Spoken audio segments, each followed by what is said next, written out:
오늘도 주의 말씀이 우리의 발걸음을 인도하는 하루가 되기를 소원합니다. 아멘. 사무엘상 20장 12절에서 17절까지 말씀을 교독하겠습니다. 하나님의 말씀입니다.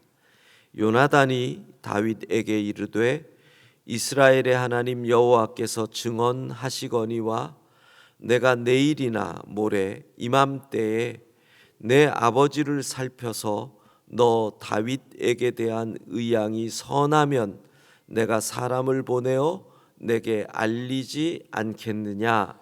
그러나 만일 내 아버지께서 너를 해치려 하는데도 내가 이 일을 내게 알려주어 너를 보내어 평안히 가게 하지 아니하면 여호와께서 나 요나단에게 벌을 내리시고 또 내리시기를 원하노라. 여호와께서 내 아버지와 함께 하신 것 같이 너와 함께 하시기를 원하노니 너는 내가 사는 날 동안에 여호와의 인자하심을 내게 베풀어서 나를 죽지 않게 할 뿐 아니라 여호와께서 너 다윗의 대적들을 지면에서 다 끊어버리신 때에도 너는 내 인자함을 내 집에서 영원히 끊어버리지 말라 하고 이에 요나단이 다윗의 집과 언약하기를 여호와께서는 다윗의 대적들을 치실지어다 하니라. 다윗에 대한 요나단이 사랑이 그를 다시 맹세하게 하였으니 이는 자기 생명을 사랑함 같이 그를 사랑함이었더라. 아멘. 우리가 아주 귀하게 여기던 가치들이 있습니다. 용서, 사랑, 양보, 희생, 정직. 그런데 제가 과거형으로 이야기를 했습니다. 한때 귀하게 여겼던 가치들. 요즘 그런 가치를 이야기하는 사람들이 많이 드물어진 것 같습니다. 여러분, 부모로서 자녀들과 어떤 희생, 용서, 이러한 가치들에 대한 대화를 하시는지 모르겠습니다. 공부 이야기 많이 할 거고, 대학 이야기 많이 할 거고, 돈 버는 이야기, 노후 준비 어떻게 해야 하니 정신 차려라, 이런 이야기를 하지 우정이라는 것이 얼마나 중요한 것이다, 그런 대화를 하시는데 제가 모르는 건지, 아니면 제 느낌대로 우리 가정 속에서도 그런 가치에 관한 대화들이 사라진 건지, 가치가 흔들리는 시대에 살고 있다는 겁니다. 이 시대에 아마도 가장 흔들리는 이런 가치를 이야기하면 아유, 세상을 모르네라는 것이 있다면 아마 용서일 겁니다. 양보, 용서하라, 양보하라. 그러면 세상을 제대로 못 사는 사람과 같이 취급당하는 세상. 자, 2달란트 받은 종 왕자임에도 어떤 의미로 왕위를 친구에게 넘겨준 것과 같은 요나단, 1인자가 되지 못한 요나단의 이야기입니다. 이 시대 속에서 요나단과 같은 선택은 마치 철없는 어린아이와 같은 선택으로 치부될 것 같습니다. 야, 우정 때문에 왕자리를 포기해? 정말 세상 물정 모르는구나. 아무리 우정이 좋아도 자신의 왕위를 빼앗아갈 확률이 가장 높은 정적을 살리기 위해서 이런 선택을 한다? 참 어리석어 보입니다. 우정, 요나단은 우정을 왕자리보다 더 귀하게 여깁니다.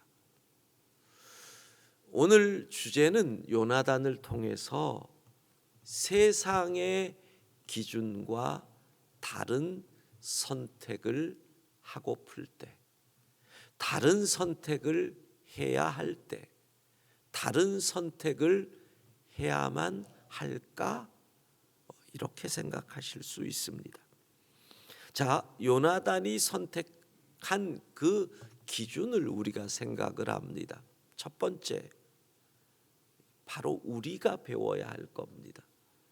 진실이 선택의 기준이 되어야 합니다. 특별히 그리스도인들, 이 시대를 살아가는 그리스도인들, 진실이 우리의 선택의 기준이냐? 왜냐하면 이득이 선택의 기준인 시대에 살고 있기 때문입니다. 왜냐하면 관계가 진실보다 더 중요한 시대에 살고 있기 때문입니다. 아버지 사울이 다윗을 죽이려고 합니다. 다윗을 왕권을 위협할 존재로 여긴 것이죠. 물론 왕조 시대에 왕권을 위협할 만한 능력을 보였다, 그 자체가 죄입니다. 왕조 시대는 인기가, 여론이 왕보다도 훨씬 좋은 신하는 그 자체가 죄죠. 그 시대는 사울이 죽인 자는 천천히요 다윗이 죽인 자는 만만이라. 다윗의 인기가 사울보다 높은 그 자체가 죄라고 할 생각이 들 수 있지만, 성경을 통해서 다윗을 살펴보면 다윗은 왕이 되려고 하는 생각이 조금도 없었습니다. 사울을 향한 다윗의 마음은 하나님이 세우신 왕이기에 나는 그를 섬겨야 한다, 하나님이라는 그 절대 주권자를 신뢰하는 다윗이기에 하나님이 세우신 왕, 그 부분에 대한 생각의 흔들림이 전혀 없었습니다. 그게 다윗입니다. 그러니까 주신 직분을 감당하기 위해 최선을 다했을 뿐이니, 진실은 다윗은 죄가 있다 없다? 진실은 여러분이 졸고 있다. 답을 안 한다. 예. 진실은 다윗이 잘못한 것이 없고 사울이 잘못한 거죠. 그렇게 능력 있는 충성된 신하를 발탁한 사울의 잘못인데, 그런데 사울은 다윗을 죽이려고 합니다. 여러분, 정말 어렵습니다. 이득 앞에서 진실을 선택한다는 것 참 어렵습니다. 권력 앞에서 진실을 선택한다는 거 참 어렵습니다. 관계가 있는데 진실을 선택한다는 것은 더 어렵습니다. 지금 요나단이 그래요. 부자 관계, 아버지가 창을 들어서 아들을 죽이려고 합니다. 네가 다윗을 지지해? 이런 어리석은 놈. 진실을 선택하는 순간 부모 자식의 관계가 깨어질 지경인데 다윗은 진실을 선택한다는 겁니다. 여러분, 관계보다 진실을 선택하시는 거. 내 남편에게 당신 그거 아니야 라고 말할 수 있느냐? 내 아내에게 당신 그것은 올바른 믿음의 길이 아니야 라고 말할 수 있느냐라는 거예요. 쉽지 않습니다. 무조건 내 아내가 얘기하면 그래 나는 무조건 당신 편이야. 살려니 그런다는 건 알지만 진실. 요나단은 진실을 선택했습니다. 두 번째로 요나단의 선택의 기준은 선하신 하나님을 믿었다. 그것이 선택의 기준입니다. 가치들을 얘기하는데 사랑, 우정, 희생, 정직 똑같은 가치인데 그 근본이 어디에 있느냐? 인본주의의 근본을 가지고 그 가치를 선택하느냐? 아니면 신본주의에 근본하여 그 가치를 선택하느냐는 너무너무 차이가 나는 것. 그런데 요나단은 그가 우정이라고 하는 가치를 선택한 것은 하나님을 믿는 믿음이라는 거예요. 그래서 그의 선택은 손해를 봐도 심지어는 내가 죽어도 5달란트 1인자가 아닌 2달란트로 내 인생이 끝나도 후회가 없는 이유가 선하신 하나님을 믿었기에. 오늘 본문 보면 이렇게 됩니다. 12절에도 이스라엘의 하나님 여호와께서, 13절에서도 여호와께서, 14절 여호와의 인자하심, 15절 여호와께서, 16절 여호와께서. 그가 그 가치를 선택할 수 있었던 이유는 선하신 하나님을 믿었기 때문이라는 거예요. 하나님을 믿으니 용서할 수 있고 하나님을 믿으니 사랑할 수 있는 거지요. 이 시대에 어쩌면 제일 중요하게 여기는 가치가 있다면 정의라는 겁니다. 우리가 정치를 봐도 정의라는 이름으로 끊임없이 복수가 자행되잖아요. 우리의 역사가 그래요. 정권이 들어서면 그 전 정권을 정의라는 이름으로 늘 복수를 해요. 이번 정권도 그렇고 지난번 정권도 그랬고 그전 정권도 그랬고 끊임없이 그래요. 정의. 그런데 정의가 과연 복수냐? 이 부분에 대해서는 우리가 생각을 해봐야 되는 거예요. 예를 들어 봅시다. 우리 아이가 학교에서 맞고 들어왔다. 부모 입장에서 진짜 화나죠. 부모 입장에서 생각하면 이거를 때린 애를 반드시 어떤 경우에도 제대로 된 심판을 받게 하고 싶은 게 부모의 입장이에요. 자, 생각해 보자고요. 정의가 과연 무엇일까? 그리스도인의 정의가. 하나님은 그 아들이 맞아 죽었어요.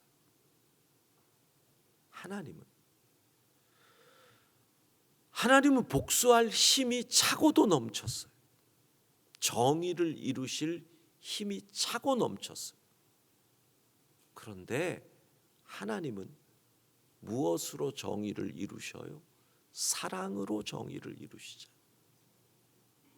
근데 우리는 정의를 사랑으로 이룰 생각을 안 해요. 왜냐하면 선하신 하나님에 대한 믿음이 내 아들이 내 딸이 학교에서 맞고 들어오거나 폭력의 희생자가 되는 순간 그 믿음이 흔들려 버렸거든요. 하나님이 선하시면 우리 아이가 왜 학교에서 그런 피해를 당해야 돼? 그러면서 선하신 하나님에 대한 믿음이 이미 흔들려 버려요. 그러면 어떻게 돼요? 신본주의가 아닌 인본주의의 정의를 선택하는 거예요. 내가 정의를 집행해야지. 자, 그러면 또 하나 생각해 봅시다.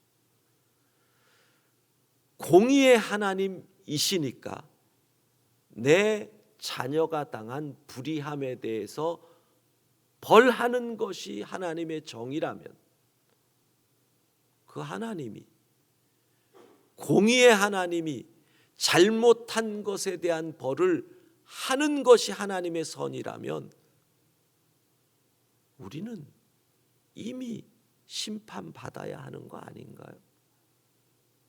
그게 하나님의 공의라면 내가 하나님 앞에 설 수 있나요? 즉 우리는 이중잣대를 갖고 있다는 거예요. 나에게는 사랑의 하나님, 상대에게는 정의의 하나님. 이중잣대를 가지고 있는 거예요.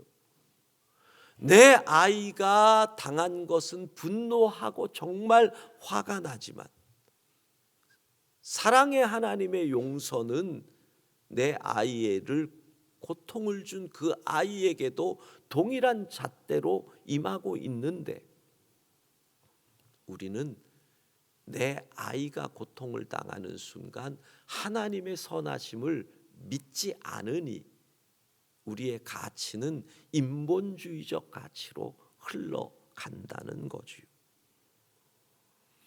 여러분, 결국 우리는 요나단의 선택에서 무엇을 보느냐? 예수 그리스도를 보는 것. 요한복음 15장 13절 같이 읽어 보도록 하겠습니다. 자막 나와라. 예, 같이 읽습니다. 사람이 친구를 위하여 자기 목숨을 버리면 이보다 더 큰 사랑이 없나니. 이게 주님의 말씀입니다. 그리고 주님은 14절에 뭐라? 내가 너희의 친구다. 너희가 나의 친구다. 우정, 친구를 위하여 자기 목숨을 버리신 그 예수님, 그분의 선택이죠. 오늘 우리는 나는 무슨 기준으로 선택을 해야 될까? 요나단을 통해 배웁니다. 예수님처럼 우리의 기준은 예수님처럼 선택한다. 세상이 모든 가치가 흔들리고 있습니다. 용서하면 바보라 그럽니다. 양보하면 바보라고 합니다. 희생하면 아이고 제가 정신이 우정이 밥 먹여주냐? 세상을 몰라 이럽니다. 그때마다 우리는 예수님처럼. 할렐루야. 오늘 기도회 후에 여러분이 기도할 제목이 그겁니다. 하나님, 예수님처럼 살게 하옵소서. 찬양하겠습니다. 원하고 바라고 기도합니다.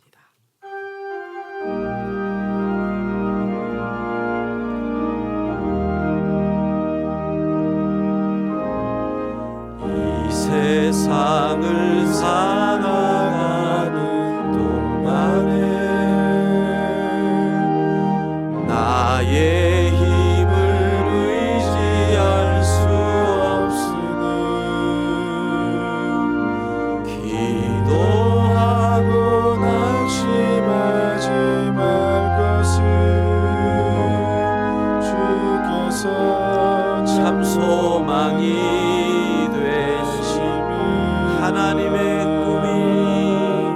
하나님의 꿈이 나의 비전이 되고 예수님의 성품이 나의 인격이 되고 성령님의 권능이 나의 능력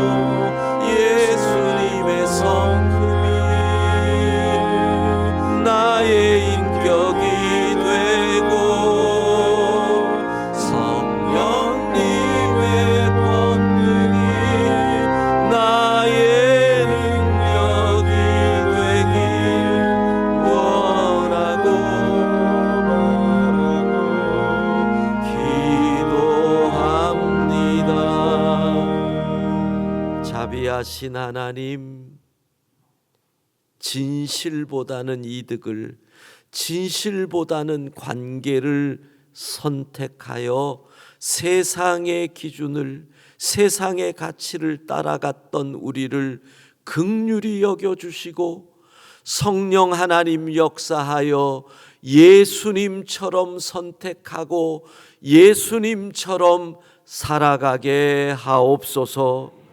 오늘 13교구 권사님의 사위가 아산병원에서 전신 마취를 하고 편도 절제 수술을 합니다. 이것이 예수님을 믿을 수 있는 기회가 되도록 합력하여 선을 이루어 주옵소서. 21교구 명예권사님 서울대병원에서 관상동맥 우회하는 심혈관 수술을 하는데 주 여호와 하나님 능력의 손으로 붙잡아 주셔서 온전하게 그리고 더 강건할 수 있도록 주의 손으로 주장하여 주옵소서. 오늘도 주님과 동행하는 하루가 되기를 원합니다. 우리의 자녀들 어디에 있든지 무엇을 하든지 주의 날개 그늘 아래 품어 주옵소서. 예수님 이름으로 기도합니다. 아멘.